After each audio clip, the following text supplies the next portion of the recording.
Hi everybody, it's Lou Sims here, and I'm back again sharing another of my projects using the new wonderful Satchel dies from Tonic Studios, and they're part of the memory book range.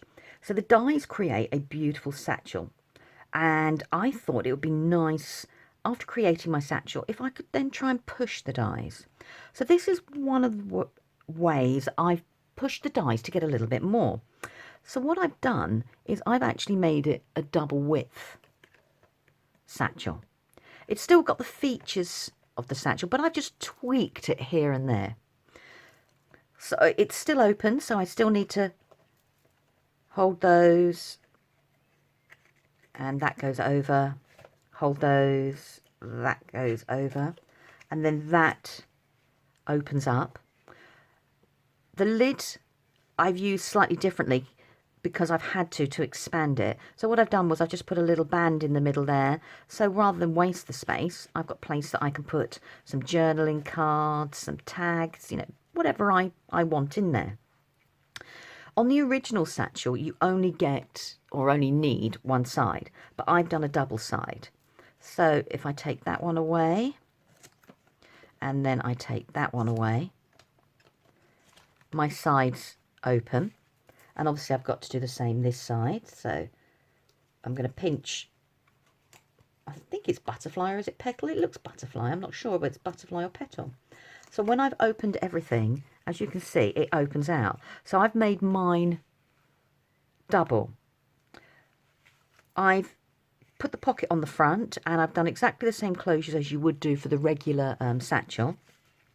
On the inside, though, I've done something a little bit different. I've created a pocket using the die that creates the flip over part for your actual satchel design. So that would part of the closure. But I thought, you know, gluing them there, I've got a nice decorative pocket edge straight away. I mean, if you wanted to, because you've got a fold line here, you could fold that back and have it slightly differently. So that now gives me a pocket where I can just put some photo mounts. So that's all I've done, is I've just made some little photo mounts from the leftovers of card and paper I had. I've used the die that makes the tabs that comes within the set, and I thought they could sit there in there. And I've mirrored it on the back. So I've got a matching pocket on the back as well, and I can do exactly the same. But then we have got the wallets in here that create the pocket that your little photo mount goes in.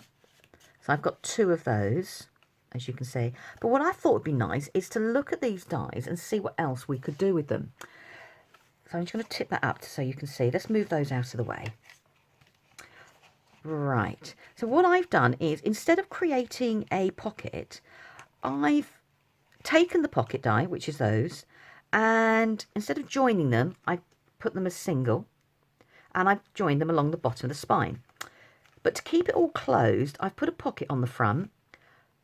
I've taken the straps and I've wrapped them round, and I've used the same closures. So if I open it up, so I open up that one and I open up this one, this now comes open, and it reveals another area that I can put some different photos in, as you can see. So I've just made it an interactive pocket. I've still joined it at the bottom of the spine. See if I can lift it up without dropping everything. So it's still joined at the bottom there, as you can see, where the spine bit is. But rather than join the sides, I thought it was nice that it flipped open. It became, you know, had kinetic movement. It still sits flat because I can make it sit flat. I've used the straps, so it's still keeping in with the design element of the satchel. And using the inspiration about how the satchel was made. So closes up like that, and I thought that was nice. So I've got one pocket that way, a traditional one that comes with the dies. Now this one I've done exactly the same. I've cut out to make the pocket, but instead of joining this side, I've left it open. I've taken a strap again. I've used, you get this sentiment which says open me, which is really quite cute, as you can see. And I open this, and now what I've done is I've just created an interactive page, and I've cut these are the basic shape here, because then I've just used the hinges to put everything in place, as you can see. So now I've created a photo mat situation. What I've just done on this side is, with an offside of card, I've just made a little pocket to go in there, and they then close up on top of each other. So when it's all closed up, I've still got another element. So I've made each one slightly different. So I've got the pocket at the front here with some journaling cards in. Then I've got the traditional pocket that we've got there that I can put my photos in. I've got my interactive page again and my traditional one there. And I would repeat on the 4 at the back here. Now I haven't decorated those yet, but I would do exactly the same as I've done with those 4s, but we repeat them there. And that is another way of extending. What I did notice was, though, I'm left with this wonderful space here. And I didn't think about it, but I think this is crying out for this pocket maybe double mounted and stuck there. So you could actually have cards on there, and it's static. But if you do that, then it makes it very hard for these to all be flat, so you can actually look through them. But it depends on what you want from your book. So that is how I extended it and made it look a little bit different. So I'm just going to put these away, and I'll show you what I did to create the actual shape. Right. I'm going to put these away before I lose them. And there we go. She says. All right, let's just move that to one side for the moment. Now, what I did was I've cut this 3 times. And traditionally, to make the satchel, you would join those 2 pieces together like that, as you can see. And those bits would come up, those bits would come up. We'd add our tag on the front, this decorative bit here, and it would join together. Now, to make the double satchel, all I've done is I've taken the 2 pieces and I'm joining them together.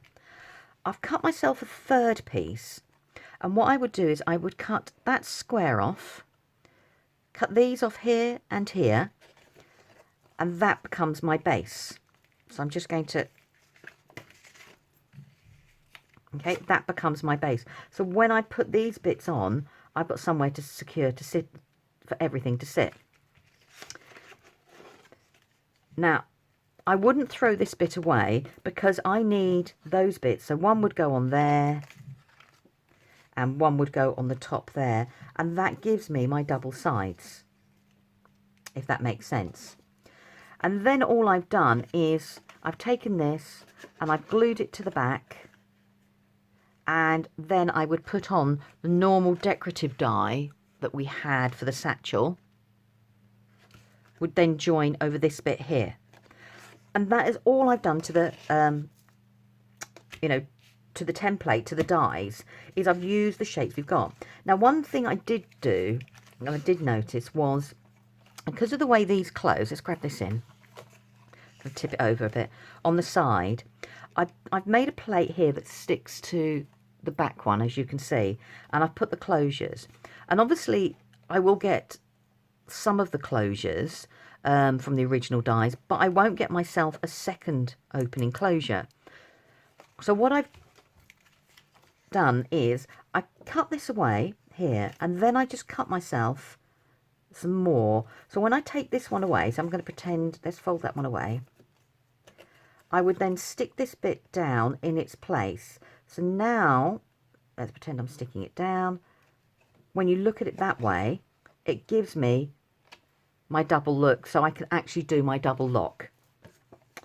And that's exactly what I would do.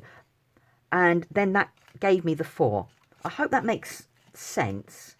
Now, I did mention this bit, and I forgot to say, this is another one of the base that I've cut out. So I'd take these bits off here, and I just worked out what I needed for along the top there to give me that satchel look, to give me that slightly, it's not triangular, but, you know, it goes thicker at the base, thinner at the top, and then the excess just gets stuck to the back and covered with my card, so you can't see, and those bits come away. So I haven't had to create any new panels or design anything new. I've just used the dies as they are. I hope that makes sense. So to close it up, I'm just going to tip it to one side. So I've made myself a plate here, and I think it's roughly 3.5 centimetres by 7.5. And because I put my extra, do you remember those hole bits on there? I can now close it and keep it going twice. So I've got one there, close, bring that. If I tuck the side round, tuck the side in, put that one bit over there. And now I've got my two sides. So I've still got that shape that I wanted to, which was similar to the satchel design. So I've got that. And I'm going to do the same the opposite side. So I've just taken the same principle of the dies and how they work and just elongated it and made it a little bit different. And then at the front, it's exact. The only difference here with the front is that for the satchel, these bits would be slightly longer. I've had to bring this down further down so it rests or covers a little bit of the pocket. And I quite like that because that means you could pack loads in and nothing's going to fall out. But it's exactly the same. Again, I've used the same straps, the same closures. That goes on in there. That goes on in there. And that closes all up underneath. Now, this is where you can see I've got my two bits, my two base bits here. I stuck my panel on the inside, but I could easily do it on the outside as well to neaten it off. I haven't, but actually, maybe with retrospect, I should do. I hope that makes sense. And I hope you enjoyed seeing a different way of looking at these wonderful dies rather than being the way they are. So I can't wait to see what you do with the dies because there is just so much scope with these. I've got 2 or 3 other videos. No, I've got 3 videos out there. One that looks at the dies up close, and then you've got this video, obviously. I've got a video where I show you how I've taken the satchel and made it into a satchel plus a mini album, and then a video showing an album I've made or a satchel I've made traditionally. As I said, I hope you enjoyed that. Don't forget to hit subscribe if you're not already a follower of my channel. I'll link everything below, and I look forward to seeing you again really soon. Many thanks for popping by. Take care.